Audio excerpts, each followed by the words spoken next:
A major challenge for Warzone players is their hesitation. Today I'm going to show you how to build confidence inside of every gunfight.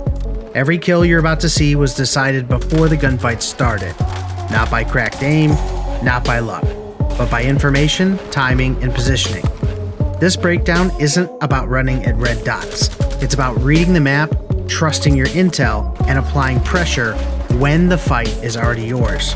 I'll show you how to move aggressively without overcommitting, how to push teams without leaving the outcome to chance, and how fast reactions can happen naturally, especially when you already know what the enemy has to do next. If you want more kills, cleaner wipes, and control over every fight you take, welcome to today's situational report. The first step to getting rid of hesitation is to have a tactical drop plan. We want to focus getting an automatic weapon, preferably an SMG, so that we can get those short-range kills. Once we have that, we need to be ready to move on the information that we see. Red streaks from fly-ins, audio from footsteps, door slams, loot boxes being opened. Acting on that intel immediately. Listening to gunfire, we catch an enemy out in the open, and immediately our eyes go to that mini-map so that we can capture those pings for retaliation. One of the big things that I talk about in a lot of my videos is learning how to engage your nope moment. It doesn't mean that we clean break and run from a fight, but we need to make adjustments based on the information from our map and what we see on our screen, as well as what we hear in our headset. Here I engage a 2v1 gunfight, which is a terrible idea with ground loot, so I'm immediately strafing right into the door, and after I knock player 1, I am visualizing player 2 behind this surface. It never hurts to reposition from that situation. You can peek back out and get your thirst. That gives you the opportunity to check the minimap and see their location. Now, shouldering for that information is extremely important because it not only gives you valuable information, you can provoke their chase by just popping in and out of cover. I'm going to rewind that. I peek here, provoke the shots, and then slide out. And if you notice here on the screen, they were not anticipating that push, and they're aiming and shooting in my last known position. So this takes timing and practice, but what this does is it changes the outcome of the fight because I'm provoking them to push in towards my room while then re-challing into the open and catching them on a blind spot. Tracking correctly, making sure that we're compensating for that movement as the player strafes back and forth, and we're taking the last known position of the player on the far side. Now we're getting audio cues that they were on the roof, and we don't see them at first peek up here, which means one of two things. Either they jump down or they are hiding behind the railing. So pre-aiming and waiting for them to mess up because they are also reacting to my audio cues, and then they just pop right up. So that takes quite a bit of experience. All of those situations, I'm maximizing my environment with my awareness and provoking player reactions by simply moving strategically. Now, before we go any farther into the video, if you like this kind of content, hit the like button, leave a comment down below, and subscribe to the channel. We just started our second channel called the SitRep Armory. I'll leave a link for that down in the description below. Stop by there, hit that sub button as well, because I promise you, I'm going to be doing everything I can to give you the best strategies as well as the best meta weapons all year long. I am immediately going to that resurgence ping after I get it, and I'm pinging that on the map and then following the rotation along the line. Now, they've moved up ahead of where I was originally looking, but I'm using my position in zone with the motivation of the gas behind them to put them exactly where I need. And that comes from just simply holding the line. I am creating my own natural pinch with the gas line, and I'm staying close to that circle. And I'm looking for hot zones as they move into zone, and I'm predicting that they want to get into this area here. And my whole goal is to stop them from doing that. I get a visual, I fall back to cover, put some suppressive shots down, limit my visibility and replate, waiting for that right side peek, switch to my short range, and then drop them. It is very important that you learn this holding tactic. You can continue that circle sweep all the way through the entirety of the zone. And this is one of those tactics that when players first tell me that they're ready to come out of casuals, that I try to teach them about circle clearing. It is much easier for you to use the gas as a backup teammate, if you will, to clear areas. And you can ride that gas line and use the cover system perfectly to become the 3 points of contact between your teammates ahead on the line and the gas on their left, and you can rotate as they rotate. You can continue to rotate in the same direction that they do, and it forces them right into multiple lines of gunfire. Now, what you have to be careful is that you don't run out of cover during that rotation. And in this situation here, we are running right up into an open stream. There's not enough cover. There's multiple teams on the opposite side of the riverbank here. So we have to work together to lay down suppressive fire, find little nooks in those cover places and those cover vantage points, and then return fire on the power positions. I want to fold back and weave on that line and continue the same rotational collapse so that I'm putting as much pressure on them as possible. This may seem like a very chaotic fight, but we are controlling the line because nobody can flank behind us. And the same thing is true with your cover, is you have to be able to isolate multi-teams in this situation.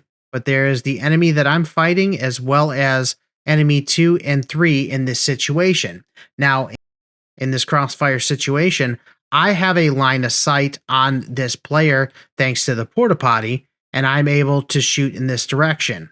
My teammate is off here to the left-hand side, and they are now shooting at the guys on my right. In this process, I have to be aware of the fact that we have a narrower strip to zone, which makes it easier for us to get back to safety, but it also gives them a much wider escape route on this particular collapse here. What I'm also doing is I'm going to roll back and then check left, but then go directly to this cover. And this is where map knowledge becomes extremely important, because at this point, I'm keeping my line here and Snake is keeping his line here. We have a random that is pushing up to chase, and I'm going to be looking at this zone right here. The reason I'm doing that is if you look back at the map, if they decide to come out in this region to get to zone, I have a clear line of sight on that rotation. These are all very simple hold mechanics that every player should learn how to do. This is one of the reasons why I think Haven's Hollow is such a great map, and the map that's being reintroduced into Warzone later this year with Fortune's Keep is also exceptionally good at this. Rebirth Island has lots of structures, and it becomes a stacking movement house, and that is very fun to play at times, but this integrates some of the big map tactics back into Warzone for Resurgence players, and I really think that this is a great place for players to learn this skill, as you need to learn how to do a rolling retreat or collapse into that zone and still advance forward as you're chasing an enemy, but you never want to give up your gas line. So we're holding that line. I'm looking at the power positions, and I'm seeing their retreat farther into zone. Live ping from the teammate. Breaking them. They're getting away. Putting a few more shots in them, and I'm advancing on them. Now, what's important here is as soon as I cross this plane, I am thinking about all of the different lines of vulnerability. As now I have my back to the gas, which leaves me completely open to all of these enemies here that are seeing my tracer rounds and hearing my gunfire. That means I am completely exposed from my left-hand side here. This is where I talk about visualizing the threat and anticipating your escape route. Is while I'm chasing this one guy, as soon as I cross that open area while firing my weapon, I am immediately eyeing a piece of cover to get into, and then I have my finger on my stims. That instinct plays off perfectly because I start taking shots from that exact location. I'm able to stim and back into cover, and you can confirm it on the directional fire indicator at this time that those shots are coming directly from the last known position on the map. So it is extremely important that you become aware of your surroundings and mesh that together. And I have a lot of students in the School of Strategy program, as well as subscribers that are constantly asking me about how to make better decisions. And you need to be thinking about that rotation and visualizing what lines of sight that players have on you. Not respecting lines of sight is single-handedly the most dangerous thing you can do when you're chasing someone.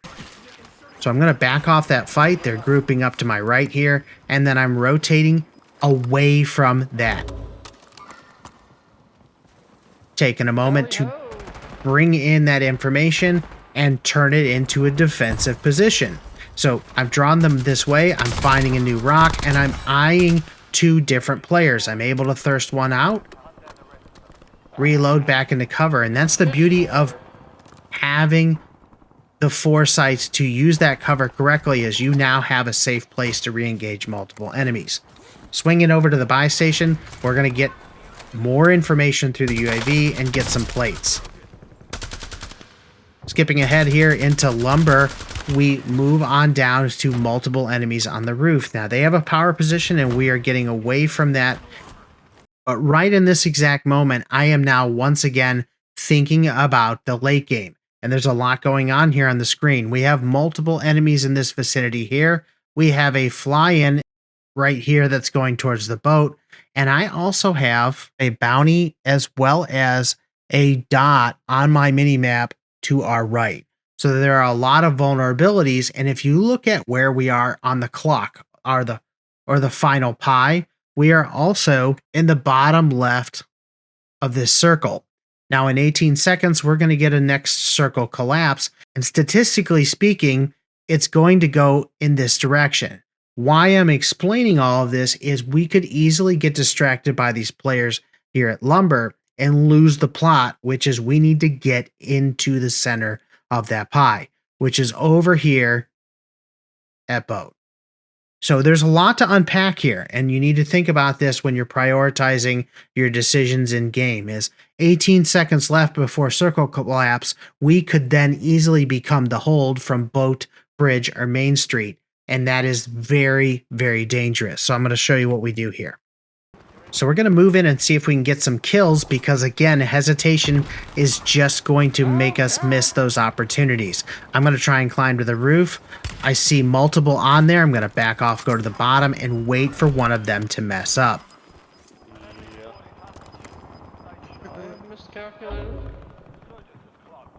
In their pursuit,